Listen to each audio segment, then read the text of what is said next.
এতিয়া আমি পোনপ্ৰথমতে চাম যে আন্টাৰ্কটিক পদ্ধতিত স্থানবোৰ কেনেকৈ পৰা হয়।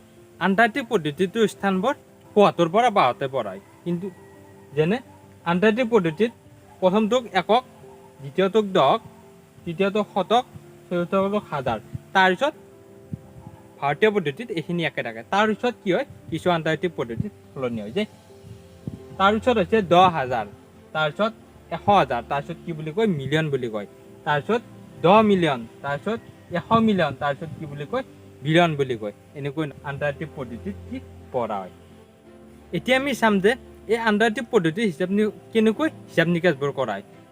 যিদৰে ভাৰতীয় পদ্ধতিত একোটা থোপ হিচাপে ভাৰতীয় পদ্ধতিৰ হিচাপ নিকাচবোৰ কৰা হয়, ঠিক তেনেদৰে আন্টাৰ্কটিক পদ্ধতিটো ইয়াতে একোটা থোপ হিচাপে কি ইয়াত হিচাপ নিকাচবোৰ কৰা হয়। যে ইয়াতে ১০,০০০ টকা আছিল এনেকৈ নকয়, কিছুমান থোপ হিচাপে কয়। সেই থোপবোৰৰ কি আছিল পৰ্যায় হৈছে, একোটা পৰ্যায় হিচাপে কি ধৰা হয়। ইয়াতো ঠিক তেনেদৰে ভাৰতীয় পদ্ধতি আৰু আন্টাৰ্কটিক পদ্ধতি প্ৰথম পৰ্যায়তে একেই, একক পৰ্যায় বুলি কয়। যে একক, দশক, শতক এই তিনিটা কি বুলি কয় একক পৰ্যায়।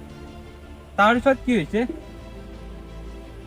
১০০০, ১০,০০০, ১০০,০০০ এই পৰ্যায়টোক কি পৰ্যায় বুলি কয়, হাজাৰ পৰ্যায় বুলি কয়।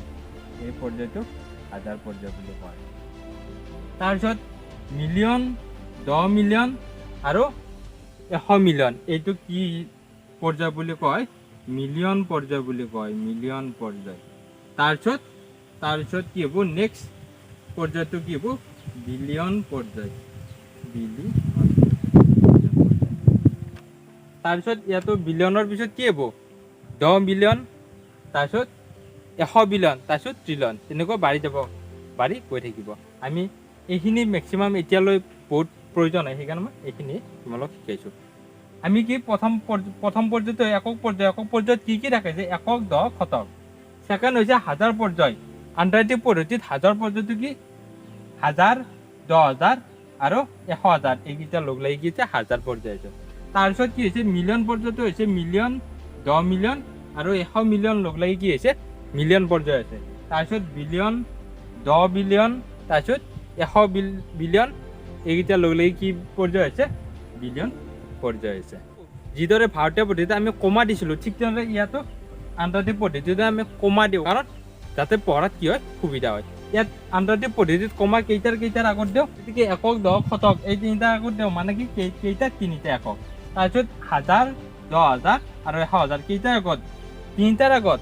তাৰপিছত মিলিয়নটো কি আছিল, মিলিয়ন পৰ্যায়টো আছিল মিলিয়ন, ১০ মিলিয়ন, ১০০ বিলিয়ন কেইটাৰ আগত তিনিটাৰ আগত। তাৰপিছত বিলিয়ন পৰ্যায়টো কি আছিল যে বিলিয়ন, ১০ বিলিয়ন, তাৰপিছত ১০০ বিলিয়ন সেইটো পৰ্যায়। মানে কি আন্টাৰ্কটিক পদ্ধতিত প্ৰথম কেইটাৰ আগত তিনিটাৰ আগত, তাৰপিছত তিনিটাৰ আগত, তাৰপিছত তিনিটাৰ আগত, তাৰপিছত তিনিটাৰ আগত। মানে কি আন্টাৰ্কটিক পদ্ধতিত তিনিটাৰ আগত কি দিয়া হয় কমা দিয়া হয়। এই প্ৰথম তিনিটা কমা দিলে এইটো কি পৰ্যায় আছিল, এইটো একক পৰ্যায়। মনত ৰাখিবা আন্টাৰ্কটিক পদ্ধতিত প্ৰথম তিনিটা কি পৰ্যায় একক পৰ্যায়। ভাৰতীয় পদ্ধতিত একক কি হৈছিল একক পৰ্যায় আছিল। ছেকেণ্ডটো আছে ছেকেণ্ডটো কি পৰ্যায় হৈছিল তিনিটাৰ আগত হাজাৰ পৰ্যায়। আন্টাৰ্কটিক পদ্ধতিত ছেকেণ্ড তিনিটাৰ আগত কমা দিলে কি হৈছিল হাজাৰ পৰ্যায়। তাৰপিছত কি পৰ্যায় হৈছিল, তাৰপিছত মিলিয়ন পৰ্যায়, মিলিয়ন পৰ্যায়। তাৰপিছত এই তিনিটাত কি হ'ব, তাৰপিছত আগত তিনিটাত কি হ'ব বিলিয়ন পৰ্যায়, বিলিয়ন পৰ্যায়। নিশ্চয় বুজি পাইছে। যেতিয়া আমি গণিতবোৰ কৰিম যে আখৰে লিখা কেনেকৈ হিচাপ মাতা হয়, সেইবোৰ কৰিলে তোমালোকে ধুনীয়াকৈ বুজি পাবা। এতিয়া আমি উদাহৰণ কৰিম। প্ৰথম কুৱেশ্যনটো হৈছে যে 5924689 সংখ্যাটো আন্টাৰ্কটিক পদ্ধতিৰে কিহেদি লিখিব দিছে, আখৰে লিখিব দিছে। আমি প্ৰথমতে কি কৰিম, কমা দি ল'ম সংখ্যাটোৰ 24689। এই সংখ্যাটো আমি কি ল'ম কমা দি ল'ম। কিয় আন্টাৰ্কটিক পদ্ধতিত কমা দি কেনেকৈ দিওঁ, প্ৰথমতে তিনিটা, তাৰপিছত তিনিটাৰ আগত কমা দিওঁ, প্ৰথম তিনিটা, তাৰপিছত তিনিটা, তাৰপিছত তিনিটা। ইয়াত দিব নালাগে কাৰণ এটাই আছে। তাৰপিছত কি হৈছে, প্ৰথমটো কি হৈছিল একক পৰ্যায়, হাজাৰ পৰ্যায়, তাৰপিছত কি পৰ্যায় মিলিয়ন পৰ্যায়। ৫ কি হ'ব ৫, এইটো কি পৰ্যায় আছে মিলিয়ন, সেইকাৰণে ৫ মিলিয়ন। যিটো পৰ্যায়ত থকা হয় সেই পৰ্যায়টোৰ নাম লিখি দিলে হ'ল। তাৰপিছত এইটো কি পৰ্যায় হাজাৰ পৰ্যায়, কিমান হ'ব ৯২৪, কিমান হ'ব হাজাৰ। তাৰপিছত ৬৮৯, এককটো এককে। নিশ্চয় বুজি পাইছে। বা এইটো সম্পূৰ্ণকৈ ভাঙিও লিখিব যে ৫ মিলিয়ন সম্পূৰ্ণকৈ ভাঙি লিখিলে কিনে হ'ব 5 মিলিয়ন তাৰপিছত কি হ'ব 924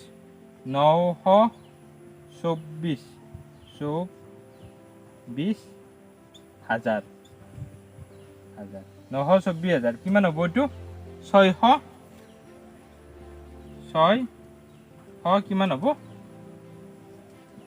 89 এইটো হ'ব সম্পূৰ্ণকৈ ভাঙি লিখিলে এতিয়া আমি নেক্সট কুৱেশ্যনটো চাম যে 51290714 সংখ্যাটো আন্তৰ্জাতিক পদ্ধতিৰে আখৰেৰে লিখিব দিছে এই যি সংখ্যাটো আছে আমাক নহয় কি আন্তৰ্জাতিক পদ্ধতিত আখৰেৰে লিখিব দিছে কেনেকৈ লিখিম প্ৰথমতে আমি এইটো লিখি ল'ম যে 51290714 এতিয়া আমি সেকেন্ড চাম যে কি পদ্ধতিৰে লিখিব দিছে আন্তৰ্জাতিক পদ্ধতিৰে লিখিব দিলে আমি কি কৰিম প্ৰথমতে কমা দি ল'ম আন্তৰ্জাতিক পদ্ধতিত কেইটাৰ আগত কমা দিওঁ প্ৰথমতে তিনিটাৰ আগত তাৰপিছত তিনিটা তাৰপিছত দুটা আছে নেলাগে মানে কি আমি জানো যে আন্তৰ্জাতিক পদ্ধতিত তিনিটাৰ আগত কমা দিওঁ এতিয়া নহয় এইটো আমি আখৰে লিখিম কেনেকৈ লিখো আখৰেৰে যে প্ৰথমটো কি আছে যে 51 ইয়াত কি লিখিম 51 কিমান আছে কিমান পৰ্যায়ত আছে এইটো কি আছিল এইটো একক পৰ্যায় এইটো কি আছিল হাজাৰ পৰ্যায় এইটো কি আছিল আন্তৰ্জাতিক পদ্ধতিত মিলিয়ন পৰ্যায় আমি কি 51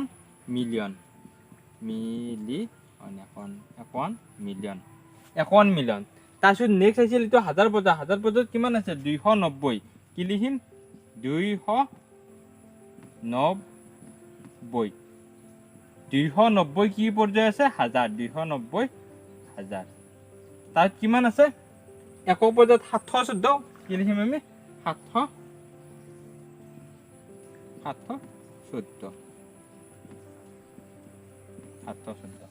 এতিয়া আমি নেক্সট কুৱেশ্যন চাম যে 17400328285 সংখ্যাটো আন্তৰ্জাতিক পদ্ধতিৰে কি লিখিব দিছে আখৰেৰে লিখিব দিছে আমি এতিয়া প্ৰথমতে কি কৰিম প্ৰথমতে সংখ্যাটো লিখি যাম 17400328285 এই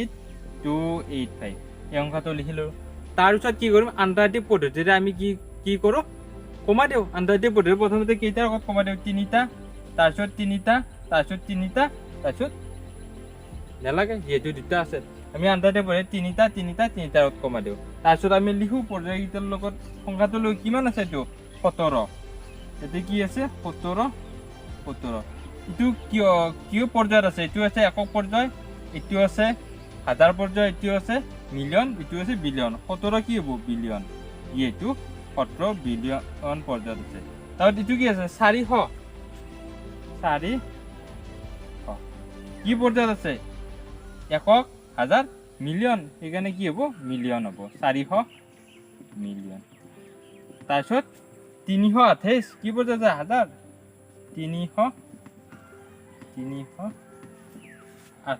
328 হাজাৰ 328 হাজাৰ কিমান হ'ব 285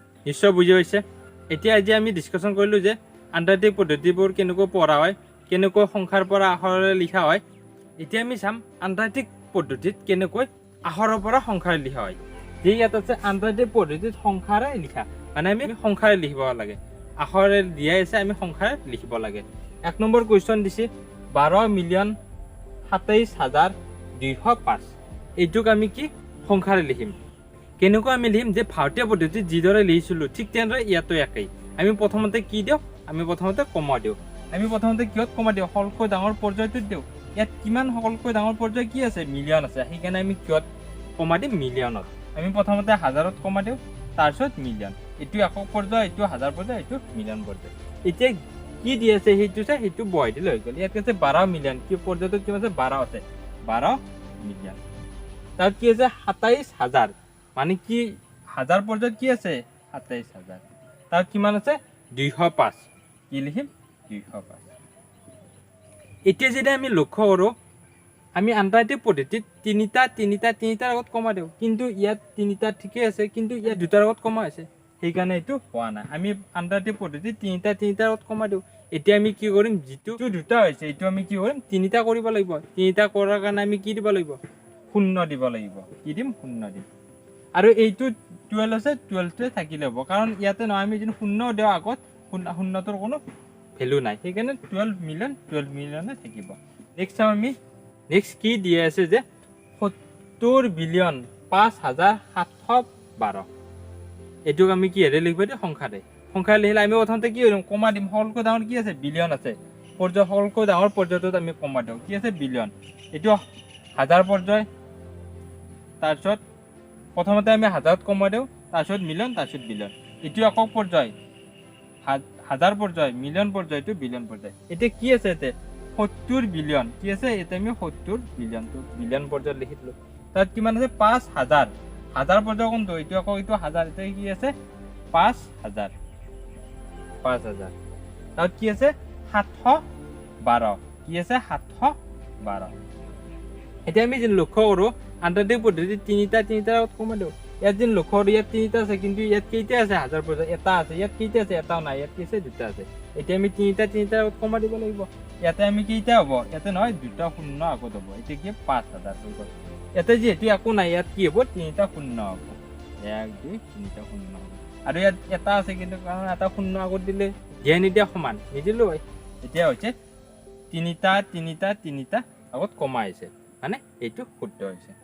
মন কৰিবা যে আন্তৰ্জাতিক পদ্ধতিত আমি তিনিটাৰ আগত কমা দিওঁ, মাজত যেন কম থাকে, তেতিয়া আমি কিহেৰে পূৰাব লাগে, শূন্যৰে পূৰাব লাগে। নেক্সট চাম যে ইয়াত কি দি আছে, 8 মিলিয়ন দি আছে। অকল 8 মিলিয়নটো কি কৰিব দিছে, তোমাক আন্তৰ্জাতিক পদ্ধতিত সংখ্যাৰে লিখিব দিছে। আমি কেনেকৈ লিখিম, সকলোতকৈ ডাঙৰ পৰ্যায় কি আছে, মিলিয়ন পৰ্যায়। সেইকাৰণে আমি কি লিখিম, প্ৰথমতে মিলিয়নলৈ কমা দিম। প্ৰথমতে কিহলৈ দিলোঁ, হাজাৰ, তাৰপিছত মিলিয়ন। এইটো একক পৰ্যায়, হাজাৰ পৰ্যায়, মিলিয়ন। কিমান আছে, 8 মিলিয়ন। তাৰপিছত বাকী একো নাই। বাকী যিহেতু একো নাই, আমি কেইটাৰ আগত কমা দিওঁ, তিনিটা। সেইকাৰণে আমি প্ৰথমতে কেইটা দিম, তিনিটা শূন্য দিলোঁ। ইয়াতো কেইটা দিলোঁ, তিনিটা দিলোঁ। আৰু ইয়াতে কি কৰিম, আগত দুটা শূন্য দিয়া নিদিয়া সমান, সেইকাৰণে আমি নিদিলেও হ'ব। এইটো হৈছে 8 মিলিয়ন। আপোনালোকে নিশ্চয় বুজি হৈছে। এতিয়া আমি নেক্সট ক্লাছত চাম যে আমি ভাৰতীয় পদ্ধতিৰ পৰা কেনেকৈ আন্তৰ্জাতিক পদ্ধতিত নিব পাৰি, যে আন্তৰ্জাতিক পদ্ধতিৰ পৰা কেনেকৈ ভাৰতীয় পদ্ধতিত নিব পাৰি।